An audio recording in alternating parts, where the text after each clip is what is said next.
নতুন সিজনে বার্সার 10 নম্বর জার্সি গায়ে জড়াবেন তরুণ সেনসেশন লামিন ইয়ামাল। বার্সেলোনায় খেলার সময় যে জার্সি গায়ে পড়েছেন দিয়েগো মারাদোনা, রোনালদিনহো এবং লিওনেল মেসির মতো ফুটবলাররা। অবশেষে বার্সার এই ঐতিহাসিক জার্সি গায়ে জড়াবেন লামিন ইয়ামাল। বুধবার বার্সেলোনার সঙ্গে তার নতুন চুক্তি স্বাক্ষর হয়েছে। সেখানে লামিনের হাতে 10 নম্বর জার্সি তুলে দিয়েছেন ক্লাব সভাপতি জোয়ান লাপোতা। তবে 10 নম্বর জার্সি পরলে মেসির পথ অনুসরণ করতে চান না ইয়ামাল। তিনি চান নিজের মতো খেলতে, যা প্রতিনিয়তই করছেন তিনি। নিজের প্রতিবার জানান দিয়েছেন লামিন ইয়ামাল। বার্সাও তাকে আগামী দিনের তারকা হিসেবে তুলে ধরার চেষ্টা করছে। 15 বছর বয়সে অভিষেকের পর থেকে ধারাবাহিকভাবে ভালো খেলছে লামিন ইয়ামাল। বার্সেলোনার হয়ে লা লিগা, কোপা দেল রে এবং স্পেনিশ সুপার কাপ জিতেছেন তিনি। নতুন জার্সি পেয়ে লামিন ইয়ামাল বলেছেন, মেসি 10 নম্বর জার্সিতে নিজের মতো পথ তৈরি করেছিল, আমিও নিজের রাস্তা তৈরি করব।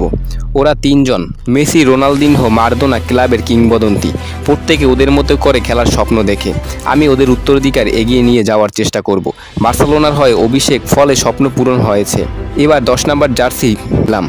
যারা এই ক্লাবের খেলে তারা এই জার্সি পরার স্বপ্ন দেখে।